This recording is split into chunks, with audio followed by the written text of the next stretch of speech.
아멘.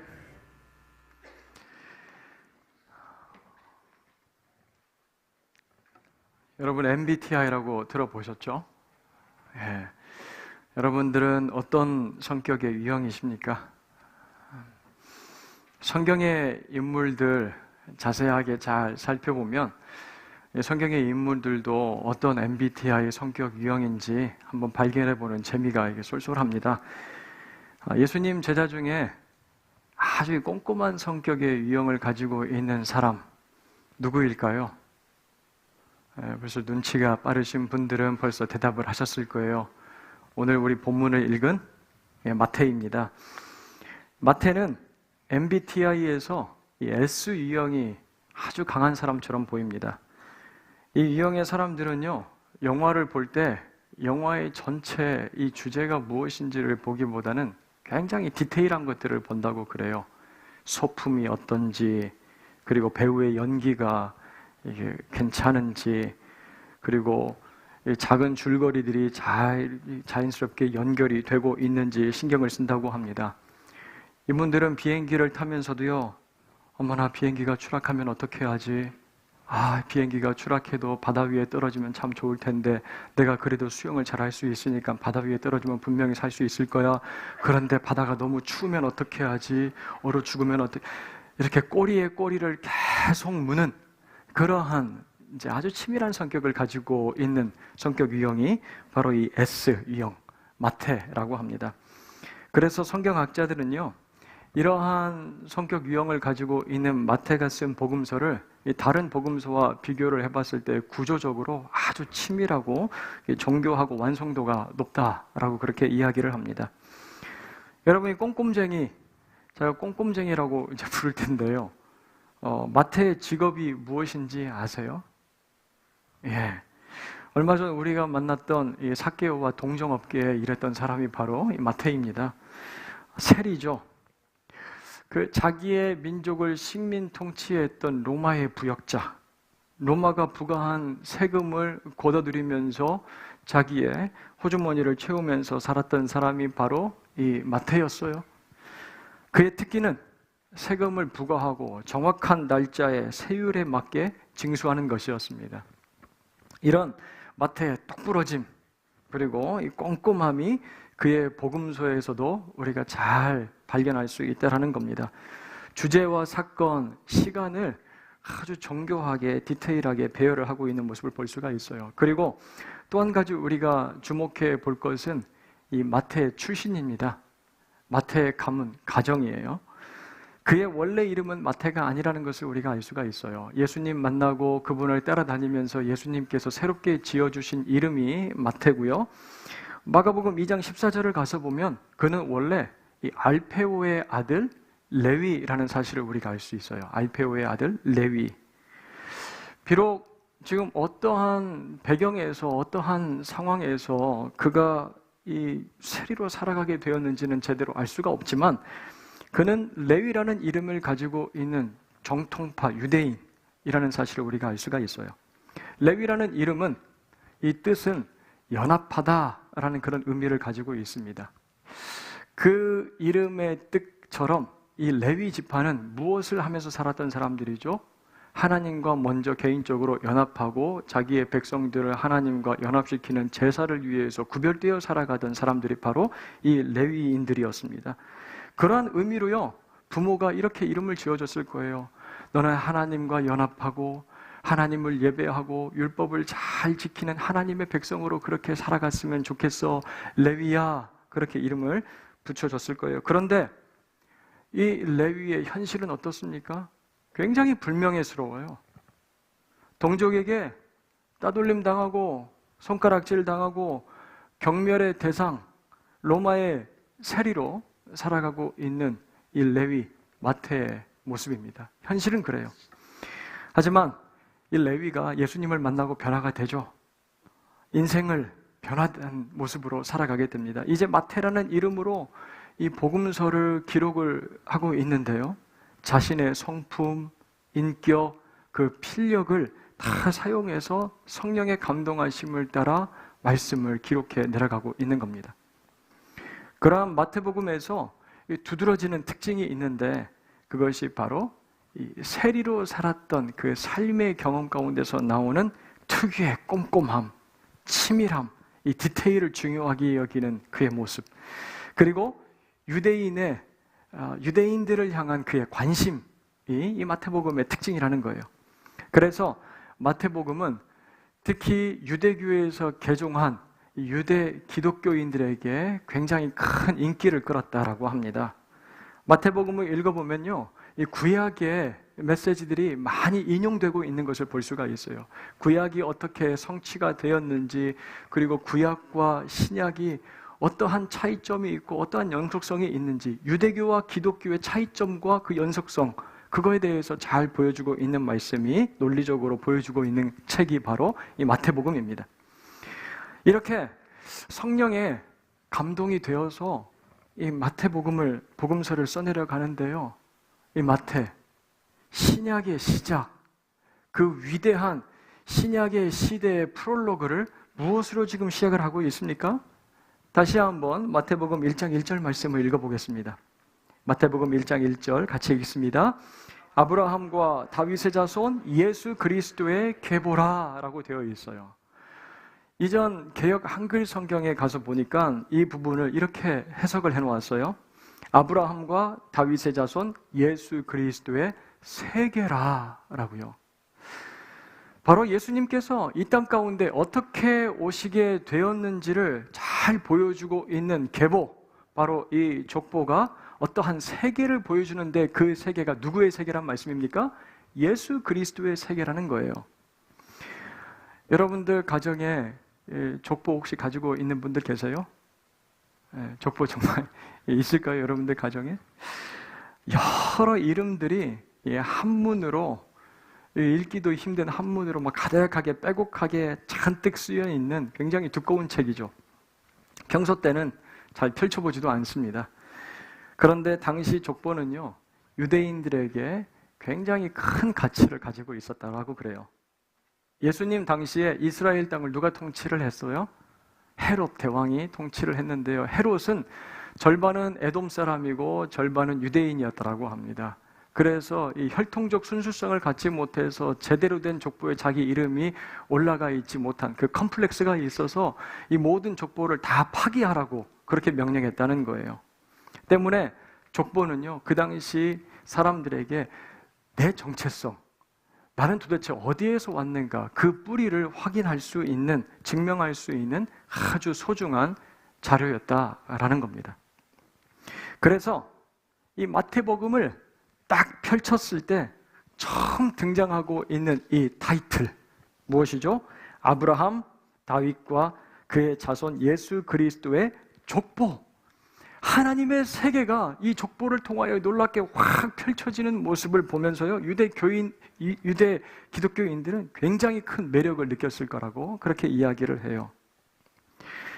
이제 이런 이해를 가지고요, 이제 크리스마스도 가까이 다가오고, 참 예수님에 대해서 우리 성도님들과 함께 말씀을 준비를 하고 나눴으면 참 좋겠다 해서 이 본문을 야심차게 정했는데요, 이 딱 본문을 펼쳤는데 막막한 거예요. 족보하면 어떤 느낌이 드세요? 1년에 한번 펼칠까 말까 한, 정말 고리타분하고 별 흥미가 느껴지지 않는 이 골동품 같은 책이잖아요. 예전에 한 성도님이 저에게 그렇게 말씀하시는 거예요.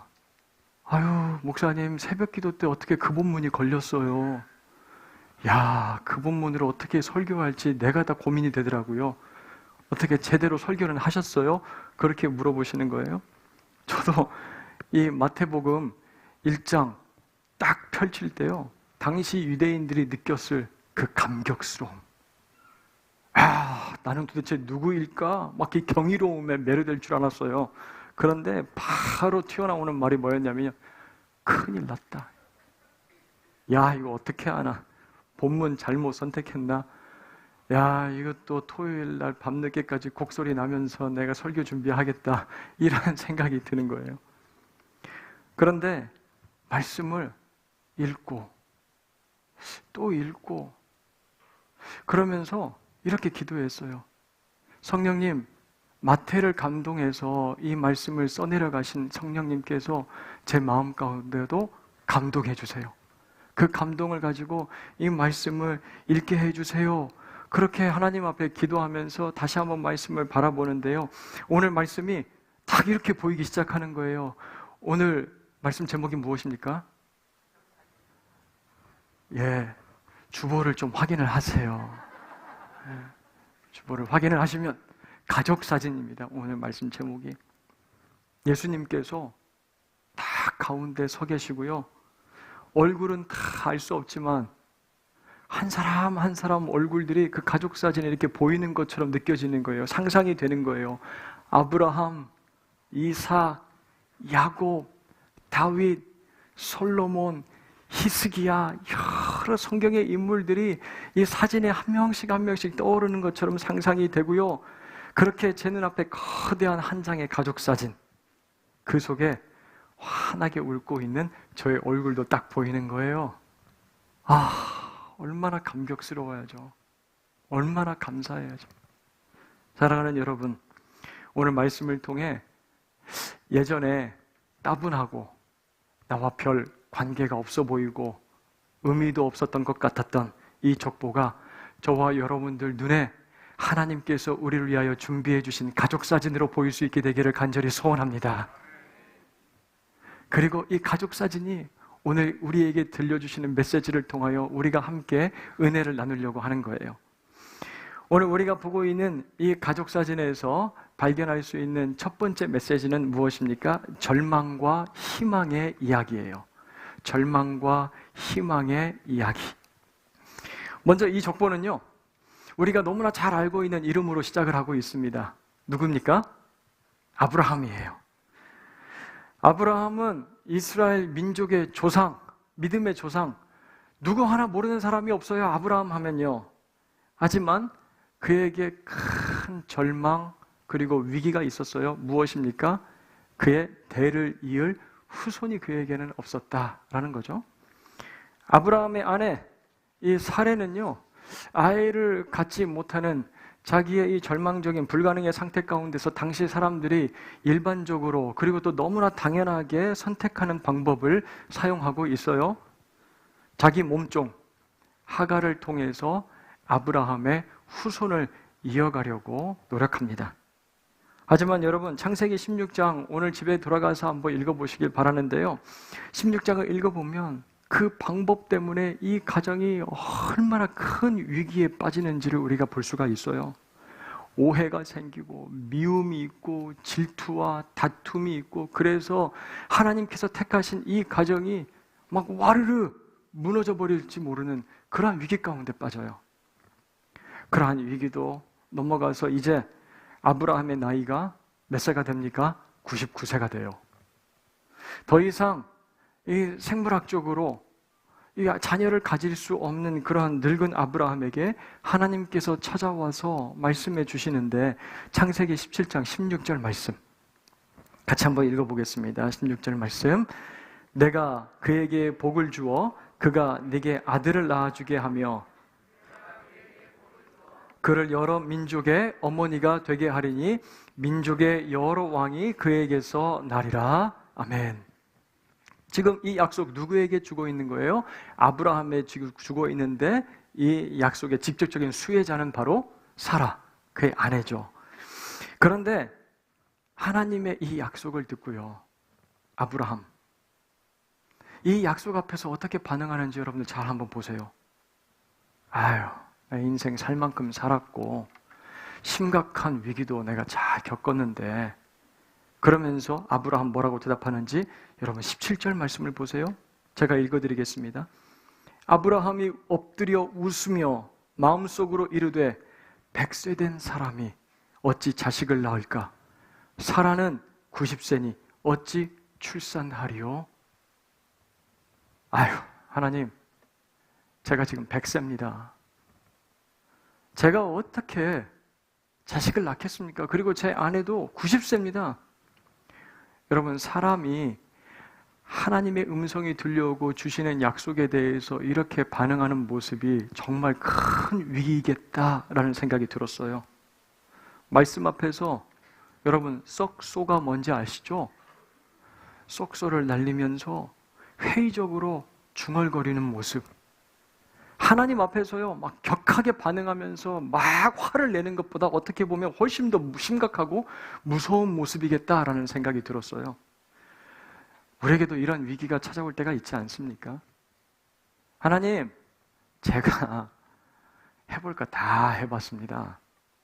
그동안 실패도 해봤고 쓴물도 마셔보고요, 갈등도 겪었다는 것, 우리 하나님 너무 잘하시잖아요. 내 남편, 내 아내, 내 부모, 내 자녀들 위해서 내가 얼마나 노력했는지 하나님 뻔히 잘 아시잖아요. 기도도 얼마나 오래 했습니까?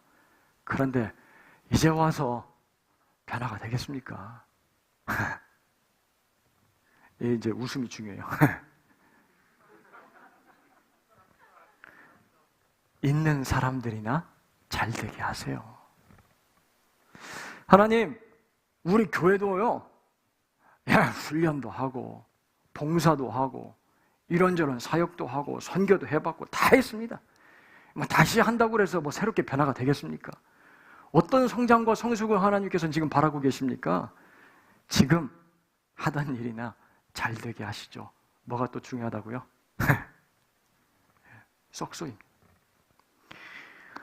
속으로 아브라함 웃으면서 이렇게 이야기를 하고 있어요. 18절 말씀 제가 읽겠습니다. 18절 말씀. 아브라함이 이에 하나님께 아뢰되 이스마엘이나 하나님 앞에 살기를 원하나이다. 하나님, 저는 괜찮고요. 저에게 자녀를 주신다는 말, 그런 말 괜찮고요. 이제 이스마엘이나 잘 되면 좋겠습니다. 감정도 막 강하게 드러내질 않아요. 침착하게 자기가 지금까지 경험했던 모든 그 경험들을 다 동원을 해서 막 흥분해서 약속을 주고 계시는 하나님을 오히려 타이르고 있는 것 같은 그런 아브라함의 모습이에요. 이러한 장면으로 시작하고 있는 이스라엘의 족보, 마치 바람이 빠져버린 풍선처럼 타이어처럼 덜컹거리는 모습으로 시작을 하고 있는 겁니다. 자, 그렇게 시작된 이스라엘의 역사, 여러분들 어떻게 굴러가는지 한번 보세요. 우리가 잘 아는 대로 야곱과 그의 12아들 이집트로 이민해서 들어갑니다. 그런데 그곳에서 400년 동안 노예로 지내게 되죠. 고생을 합니다. 다윗 왕, 그리고 솔로몬, 그들이 다스린 통일왕국, 그들의 통치 바로 이후에 두 나라로 분열돼 버리고 말아요. 남북으로 갈라져서 우리나라처럼 서로를 대적하고 싸우기 시작합니다. 여러분 또 10절 말씀을 가서 보세요. 10절을 가서 보니까 히스기야는 므낫세를 낳고 므낫세는 아몬을 낳고 아몬은 요시야를 낳고, 우상 숭배에 빠져서 하나님 앞에 심각하게 범죄한 이스라엘 백성들. 하지만 히스기야가 나타나요. 그 땅에 종교, 그리고 양심, 신앙, 도덕, 개혁을 일으킵니다. 하지만 그의 아들이 누구예요? 므낫세입니다. 므낫세는 55년간 이스라엘을 통치하면서 개혁한 모든 그 개혁을 물거품으로 만들어버려요. 다시 리셋해버립니다. 그리고 하나님 앞에 심각하게 범죄한, 남과 북으로 갈라진 유다와 이스라엘, BC 722년, 586년 두 나라는 형편없이 다 멸망해버리고 말아요. 민족은 학살당하고 흩어지고 바벨론과 아수르로 전부 다 끌려갑니다. 더 이상 하나님께서 약속하신 그 가나안 땅에서 발붙이고 살아가지 못하는 존재들이 되어버려요. 1500km나 떨어진 바벨론으로, 포로로, 무기력하고 그리고 억압받는 이민자들로 들어가 살게 되는 모습이에요. 이러한 위기, 이러한 절망이요, 이 족보를 읽다 보면 우리 눈에 보여요. 파도와 같이 이스라엘 백성들을 막 움켜 그리고 막 휩쓸어 가는 모습처럼 보이는 겁니다. 그런데 이러한 파도, 이러한 쓰나미 같은 위기 가운데서도 하나님은 어떻게 하세요?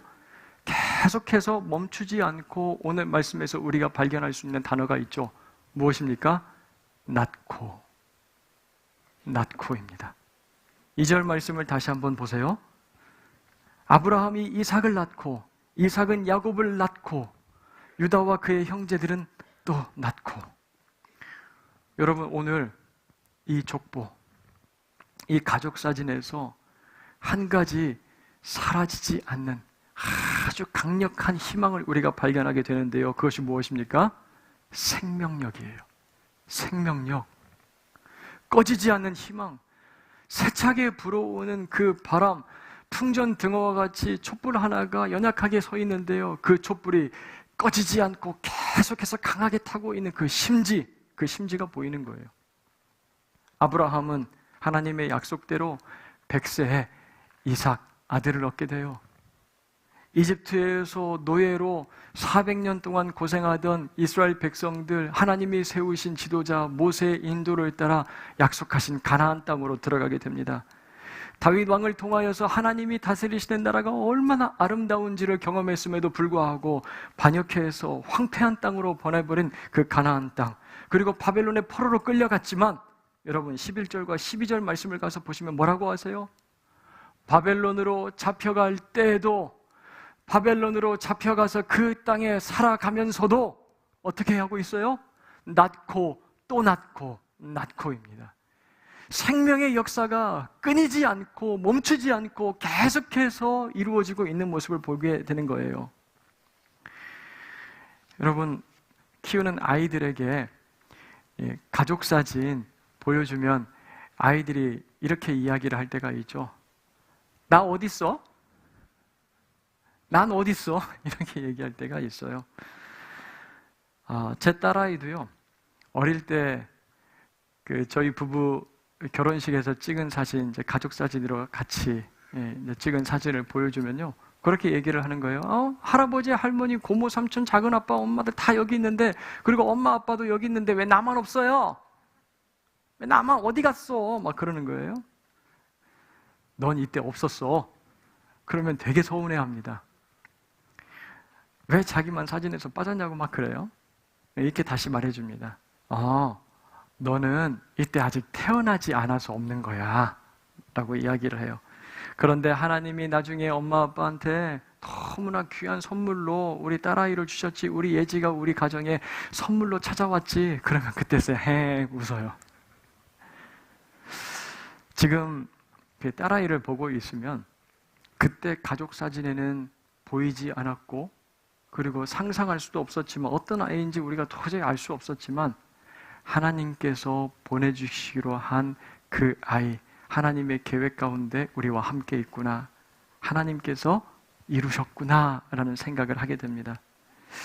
여러분, 위기와 절망이 곳곳에 보이고 있는 이 족보, 가족사진. 하지만 하나님은요, 자기의 계획을 멈추지 않고 계세요. 신실하게 또 어떠한 실수도 없이 역사를 이루어 가시는 모습을 우리에게 보여주고 있는 거예요. 자, 그렇게 생명은 이어지고 또 이어지고, 그래서 결국 누가 이 땅에 오고 계신다고요? 함께 16절 말씀을 읽겠습니다. 16절 말씀. 야곱은 마리아의 남편 요셉을 낳으니 마리아에게서 그리스도라 칭하는 예수가 나시니라. 아멘. 여러분, 2000년 전에 하나님이 이 세상을 너무나도 사랑하셔서 우리를 죄와 사망에서 건져내시기 위하여 예수 그리스도를 이 생명의 족보 가운데 약속하신 대로 보내주셨다는 사실을 믿으시기를 바랍니다. 인간들의 연약함, 불순종, 위기와 절망, 하지만 하나님은 한 번도요 멈추지 않으셨어요. 그 생명의 역사를, 생명의 족보, 영적인 가족 사진을 찍기 위해서 하나님께서 한순간도 멈추지 않으셨다는 사실이에요. 오늘 우리 엘피스 찬양팀이 참 은혜롭게 특송을 해주셨는데, 어저께 그 특송 소리, 연습하는 소리를 듣고 제가 위에 올라왔어요. 그래서 이제 찬양을 들었는데 가사가 너무 은혜로운 거예요.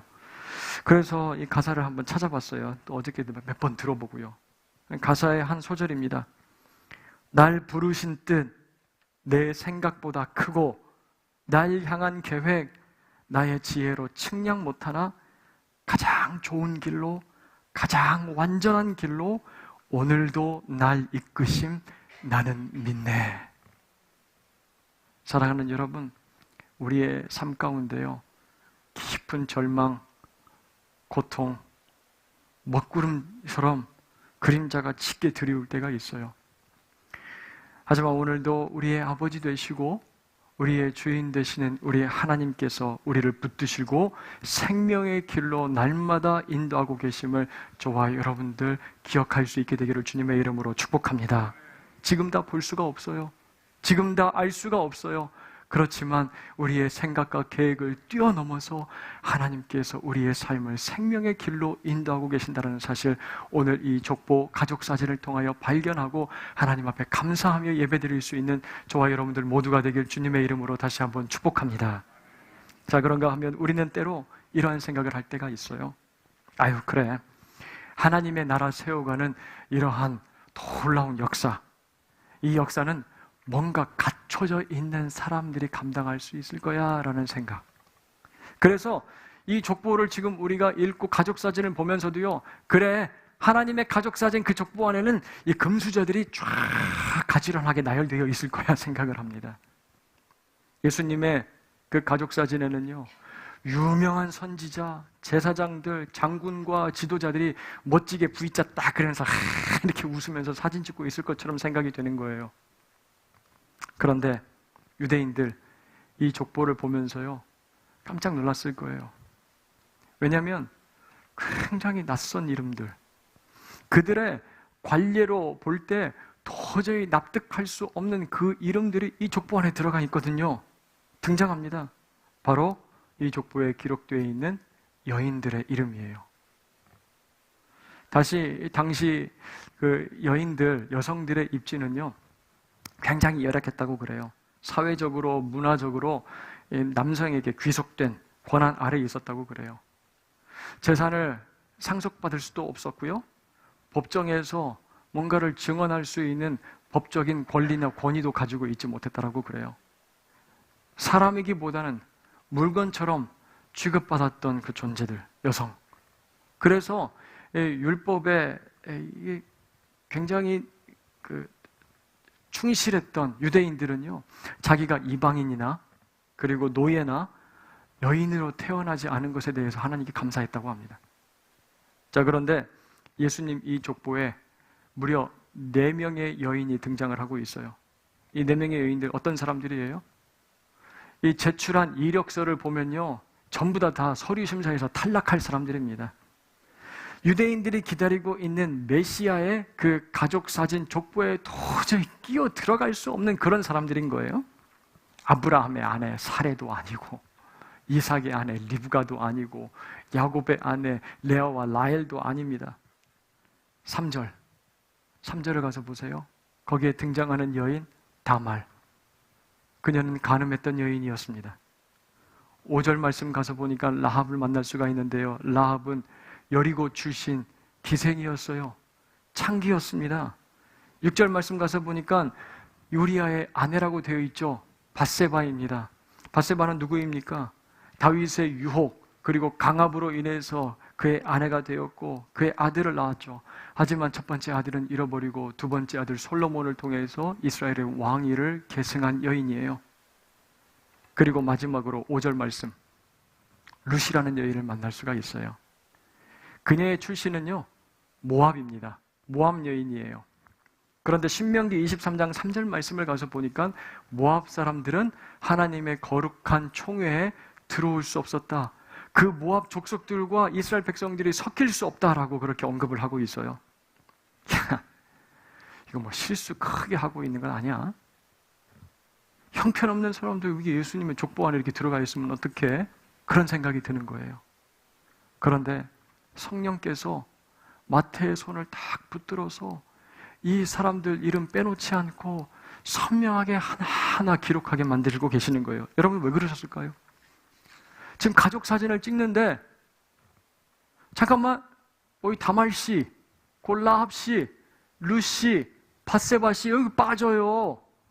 그 가족 될 사람, 가족 아니잖아. 에이, 거기 왜 서 있어요? 빠지세요.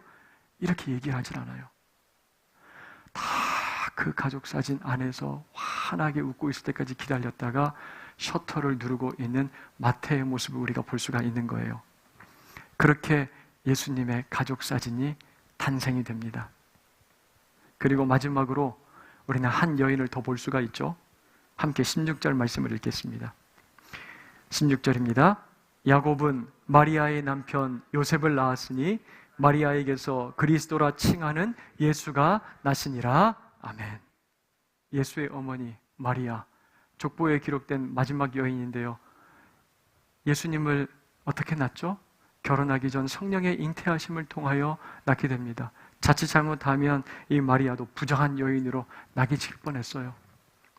이렇게 사회적으로, 문화적으로 가장 소외되고 가장 나약했고, 그리고 죄인들로, 부도덕한 사람들, 그렇게 평가받았던 이러한 사람들까지도 아무런 거리낌 없이 지금 보여주고 있는 이 족보는 도대체 우리에게 어떠한 이야기를 들려주고 있는 것일까요? 여러분 잘 한번 생각을 해보세요. 그래요.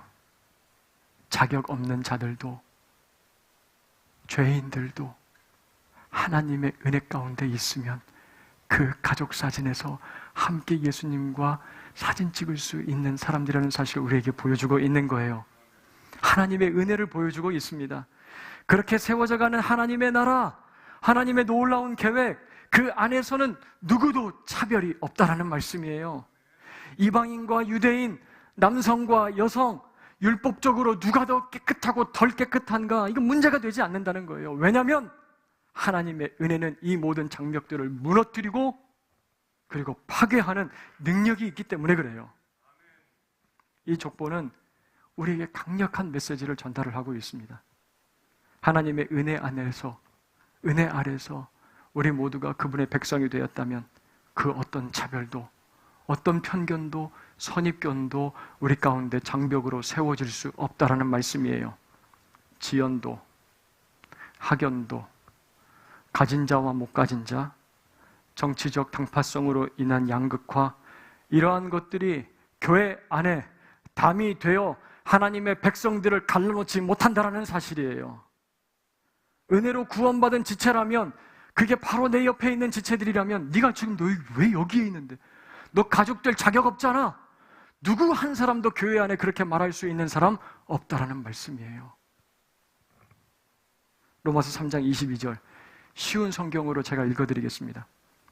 하나님의 의는 예수 그리스도를 믿는 믿음으로 인하여 믿는 모든 사람에게 주어집니다. 거기에는 차별이 없습니다. 그리고 29절은 함께 읽습니다. 하나님이 유대 사람만의 하나님입니까? 이방 사람의 하나님은 아닙니까? 진실로 이방 사람의 하나님도 되십니다. 아멘. 마이클 그린이라는 신학자는 이 족보에 대해서 이렇게 언급을 하고 있어요. 마태복음 그 첫 장부터 모든 사람을 포용하시는 하나님의 사랑이 강조되어 있다. 어떤 것도 하나님의 사랑을 막을 수 없다. 또한 하나님의 사랑이 필요하지 않은 사람은 아무도 없다. 이 족보는 결코 그렇게 지루하고 몸이 건조한 이름들의 나열에 그치지 않을 것이다 라고요. 꼼꼼쟁이 마태, 그가 세상적인 관점으로 이 족보를 정말 멋지게, 고상하게, 아름답게 만들고 싶었다면요, 굉장히 엄격하게 검열하면서 여러 임들을 빼냈을 겁니다. 하지만 마태, 그의 복음서 그 첫 장에 한 사람 한 사람 이름들을 적어 내려가고 있어요. 하나님 사랑의 그 은혜의 마음으로 이 사람들 이름 하나하나 적어 내려가다가 갑자기 펜을 내려놓아요. 그리고 감사의 눈물이 흐르기 시작하는 거예요. 하나님 감사합니다. 하나님 감사해요. 왜 그렇습니까? 왜냐하면 자기도 그러한 사람들 중 하나였거든요. 죄인이라고 손가락질 받고요, 세리라고 비난받고 멸시당하고 하나님 나라와 전혀 상관없는 그러한 모습으로 살았던 자기의 옆모습 레위가 자꾸 보였거든요. 그런데 지금 마태가 됐어요. 여러분, 마태라는 이름의 뜻이 무엇인지 아십니까? 하나님의 선물, 하나님의 선물이라는 뜻을 가지고 있어요. 자기 그 이름의 뜻처럼 이제 놀라운 선물을 받은 거예요. 하나님의 가족 사진, 하나님의 그 족보 안에 자기가 들어가 있는 그 사실을 바라보고 있는 거예요. 자기 이름을 불러주신 예수 그리스도 때문에 예수님의 가족 사진에 자기의 모습을 발견하고 있는 마태의 모습. 어제 설교를 준비를 하고 있는데요, 마태와 함께 예수님의 그 가족 사진 안에서 활짝 이렇게 웃고 있는 저의 모습이 보이는 거예요. 이렇게도 뭐 하고, 요즘에는 뭐 포즈가 다양하더라고요. 그래서 사진을 보면서 이렇게도 해보고 이렇게도 해보고 이렇게도, 사진 안에 있는 저의 모습을 보면서 얼마나 감사했는지 몰라요. 쓰여있지 않지만 족보에 선명하게 이 이름이 보이는 거예요. 이강천. 그리고 그 성경 옆에다가 이렇게 써놨어요. 그리고 예수는 이강천을 낳고, 예수는 이강천을 낳고. 감사합니다, 하나님. 아무런 자격 없는 저를 예수 그리스도의 놀라운 사랑으로 하나님의 자녀로 낳아주셔서 너무나도 감사합니다. 여러분들도요, 성경에다 이렇게 넣어서, 자기 이름 넣어서 한번 써보세요. 예수님은 나를 낳고. 이게 크리스마스 성탄절 우리에게 주시는 최고의 선물 아니겠습니까? 사랑하는 세례안의 믿음의 지체 여러분들, 이 시간 우리가 감격스럽게 하나 보고 싶은 사진이 있어요. 어떤 사진이냐고요? 바로 우리의 신랑 되신 예수 그리스도와 함께 우리가 활짝 웃고 있는 그 사진. 그 사진에는요, 아브라함도 있고 모세도 있고 다윗, 히스기야, 마태, 마리아, 예수님의 가족 사진. 그 안에 저와 여러분들 함께 서 있는 거예요. 자격 없고 때로는 연약해서 넘어지기도 하고요, 힘들고 고통스러운 날들이 우리의 삶 가운데 찾아올 때도 있습니다. 하지만 우리 모두의 이름, 생명의 역사가 계속해서 끊이지 않고 쓰여져 가고 있는 그 족보 안에 우리의 이름이 기록되어 있다는 사실을 저와 여러분들 믿으시기를 바랍니다. 이번 성탄절 우리를 사랑하셔서 우리와 함께 사진 찍고, 그리고 그 족보에 우리의 이름을 넣어주시기 위하여 아낌없이 이 땅 가운데 오신 예수 그리스도를 만남으로 우리의 마음 가운데 기쁨과 감사가 충만한 정말로 성탄절의 회복이 우리 가운데 일어나게 되기를 주님의 이름으로 축원합니다. 주님 오심을 우리 모두가 기대하면서 로마서 8장 32절 말씀을 읽고요, 우리가 함께 찬양하며 나아가도록 하겠습니다. 로마서 8장 32절 말씀입니다. 자기 아들을 아끼지 아니하시고 우리 모든 사람을 위하여 내주신 이가 어찌 그 아들과 함께 모든 것을 우리에게 주시지 아니하겠느냐. 아멘. 은혜 아니면 살아갈 수가 없습니다.